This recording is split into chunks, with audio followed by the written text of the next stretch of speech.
c'est moi de démarrer peut-être. Voilà l'histoire de... Enfin, la raison pourquoi nous sommes tous là, rassemblés aujourd'hui, c'est une histoire d'un camp que j'ai découvert moi-même en 1974.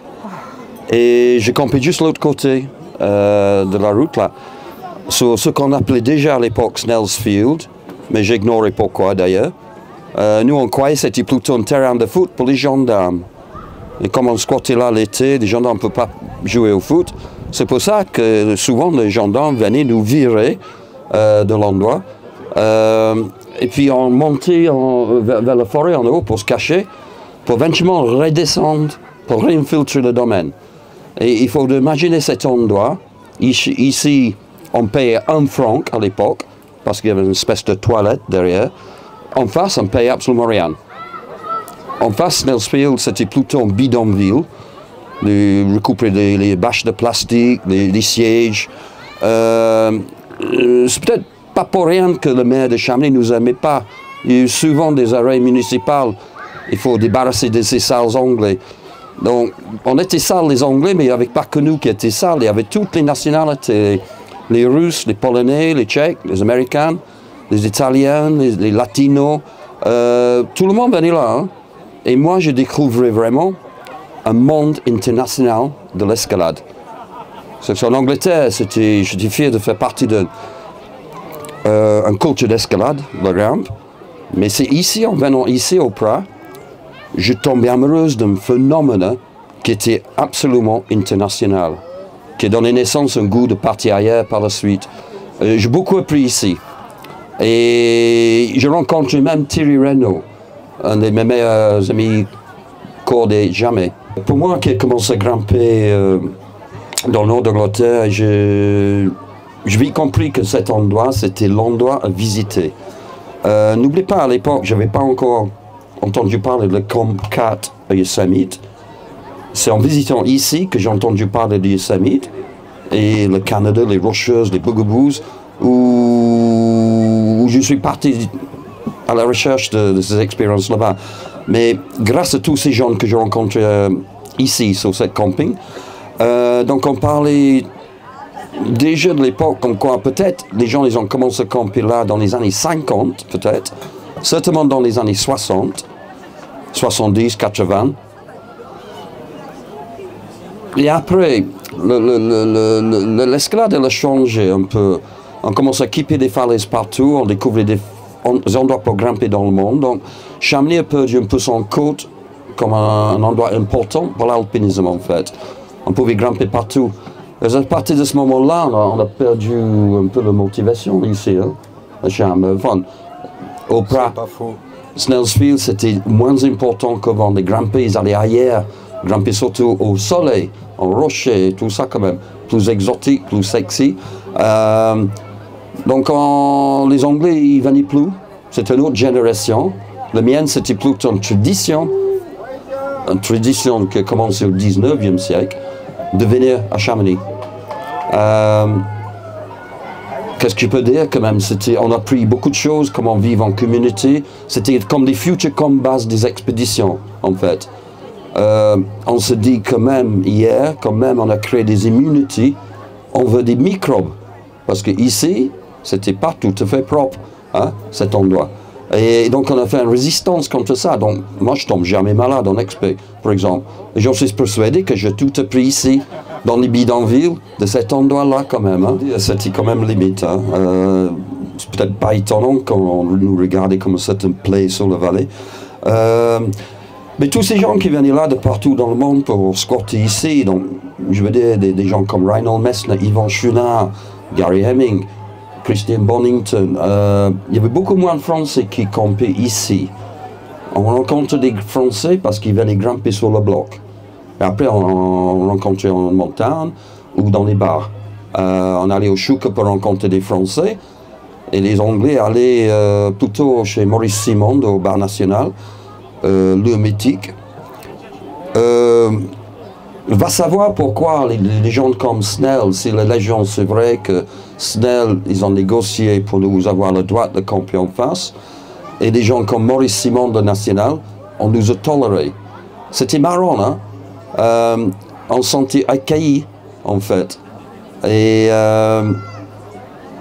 donc pour moi, je suis toujours au Prat dans un sens, hein, quand même. Ça veut dire que je n'ai jamais bougé. C'est le premier endroit que j'ai vécu ici. Hein. Et tout à l'heure, je parlais avec Jacqueline Vouillemoz. Je rencontrais son famille dans la forêt, là, en train de travailler la forêt, déjà dans les années 70. Je ne savais pas que plus tard, j'allais rencontrer une vraie famille Vouillemoz, quand même. Hein. Et pour moi, c'est une aventure culturelle. Et surtout, par rapport à ici, j'avais déjà un intérêt dans la culture britannique de l'escalade. Ici, ça m'a montré quelque chose de plutôt international. Et une certaine ouverture sur la culture française aussi, qui plus tard m'a fasciné complètement, hein, jusqu'à que je finis par vivre ici maintenant. Hein. Et, donc, pour moi, il y a eu une importance primordiale par rapport à ce village, les Prats, la forêt et ce campement. Hein. Oui, on avait le post-restant chez Snell Sport et au Bar National.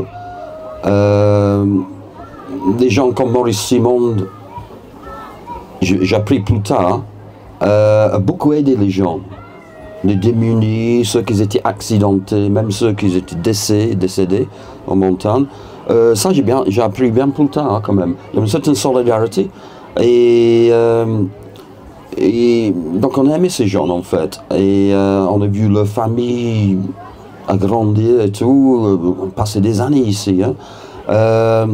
Il y avait une entraide ici sur le camp, on mettait des nourritures, on cuisinait ensemble. Il y avait, je sais pas, beaucoup, un certain phénomène, c'était rock and roll à l'époque, n'oubliez pas, parce que nous, les grimpeurs, il y avait beaucoup moins de femmes qui grimpaient. Mais on attirait les femmes. Il y avait des jeunes filles qui venaient chaque été en amenant des copines. C'est une sorte de phénomène groupé, non, sans blague. Hein. Et donc c'était génial. C'est une sorte, imaginez tout ça, une sorte de bidonville, plein de gens comme nous, les démunis, des sans-sous. C'était une sorte de un festival de rock sans la musique, parce qu'on avait tout le reste compris. Et donc c'était génial, c'était une aventure énorme de venir de l'Angleterre, pour moi en stop, d'être kidnappé par les filles, les Françaises. C'était génial. J'ai découvert le pays et la culture française grâce aux Françaises. Et donc l'aventure c'était autant le voyage, le on the road, d'arriver ici avec une excitation de encore me retrouver au Prat, et les montagnes, et les copains. Et toutes les aventures en route aussi. C'était excellent. Je sais pas, il fallait bien plus tard retrouver un phénomène pareil aux États-Unis, par exemple, quand on faisait les road trips. Même chose, c'était vraiment excitant. On ne savait pas quoi attendre. Oui, personnellement, j'étais très méfiant de tomber sur les annonces, n'importe qui dans les pubs qui disait demain on peut aller faire un voyage en montagne. Qui selon eux, ils avaient l'expérience. Moi, j'ai appris autrement de juger les gens. C'est ce qu'on fait en montagne, quand même.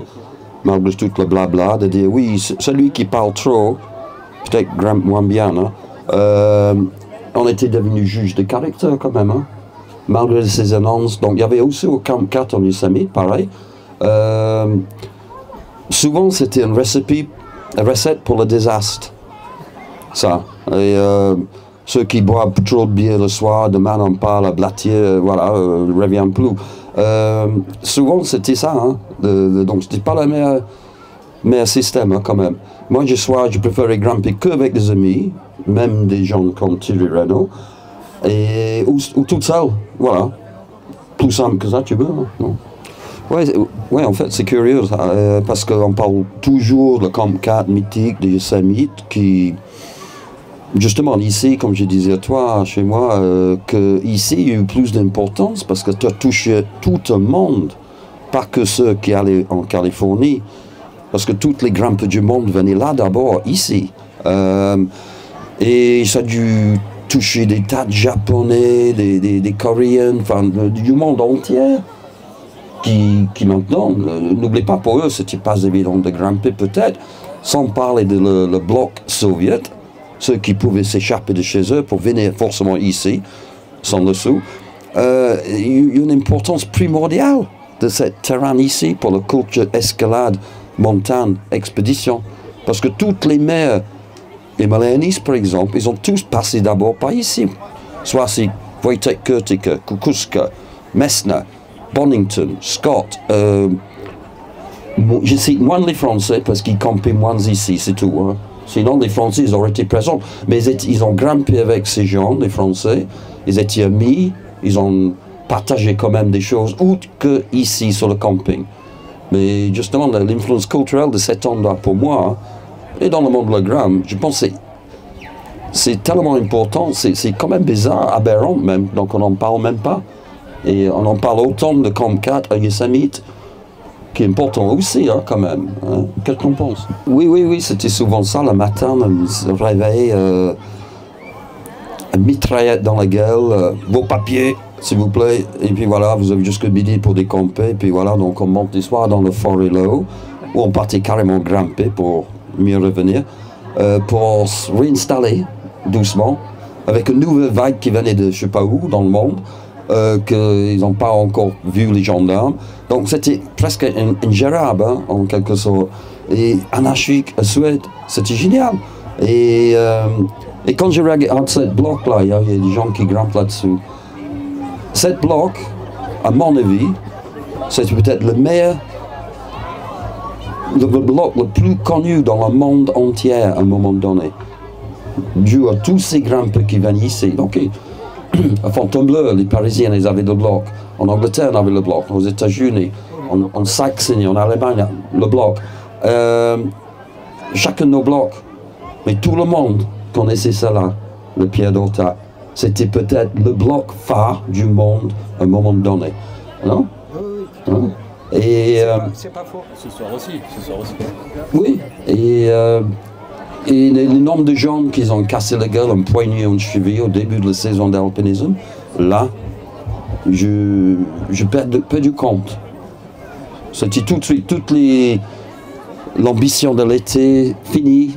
Première sortie sur le bloc, voilà, hospitalisé, évacué, voilà, bien fait pour toi.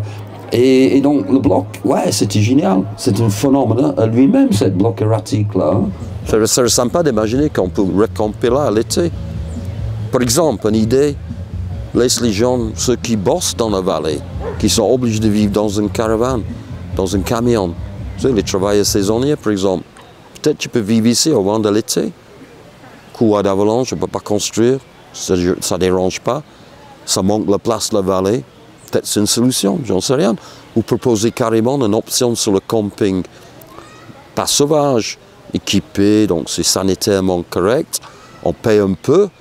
Mais ça propose aux gens qui n'ont pas trop d'argent pour pouvoir venir quand même, à l'été au moins. Hein? Mais à mon avis, ça ne va pas se passer comme ça maintenant. La vallée, elle a trop changé. Hein? Et on ne tolère plus toutes ces idées.